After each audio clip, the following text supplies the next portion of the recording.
അത് ശരി. മുഖത്തും തലയിലുള്ള ഈ നര മുഴുവൻ കറപ്പിക്കാൻ ഈ ഐബ്രോ പെൻസിൽ ഒന്നും പോരാ. അടുക്കളയിൽ അടുപ്പിൽ നല്ല മുഴുത്ത കരിക്കട്ട കാണും. വേലക്കാരിയോട് പറഞ്ഞാൽ മതി. മുടി കറപ്പിക്കൊന്നും വേണ്ട.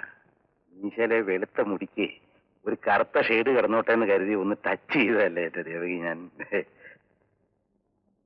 ചമഞ്ഞൊരുങ്ങി നിങ്ങളിപ്പോ അസലൊരു അഴകിരാവണ്ണായിട്ടുണ്ട്. കൂട്ടുകാരന്റെ ഷഷ്ടിപൂർത്തിക്ക് പോകുന്നല്ലേ പറഞ്ഞത്? എനിക്കൊരു സംശയം.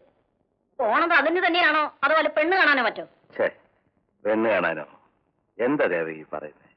ഈ വയസ്സുകാലത്ത് വയസ്സായെന്നൊരു വിചാരെങ്കിലും ഉണ്ടല്ലോ. ദൈവാധീനം. പോയിട്ട് എപ്പോഴേക്കാണാവോ തിരിച്ചെഴുന്നള്ളത്ത്? വൈകിട്ട് ഞാൻ കോളേജിൽ നിന്ന് വരുമ്പോഴേക്കും ആളിവിടെ ഉണ്ടായിരിക്കണം. പറഞ്ഞേക്കാം. അയ്യോ എന്റെ പൊന്ന് ദേവകി, ഇന്ന് വൈകിട്ട് തന്നെ തിരിച്ചെത്തണമെന്ന് പറഞ്ഞാൽ അത് കുറച്ച് വിഷമമാണ്.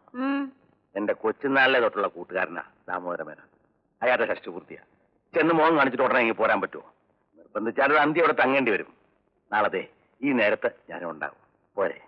പിന്നെ എസ്റ്റേറ്റ് സൂപ്രണ്ട് രാമൻകുട്ടി നാളെ ഉച്ചയ്ക്ക് ഇവിടെ വരും. ആ കണക്കൊക്കെ ഒന്ന് വിശദമായി വെരിഫൈ ചെയ്യാനുള്ളതാണ്. ആ സമയത്ത് ആളിവിടെ കാണണം. പറഞ്ഞേക്കാം. ഓ മണി 9 കോളേജ് താമസിക്കുന്ന മോശമല്ലേ ദേവകിയല്ലേ?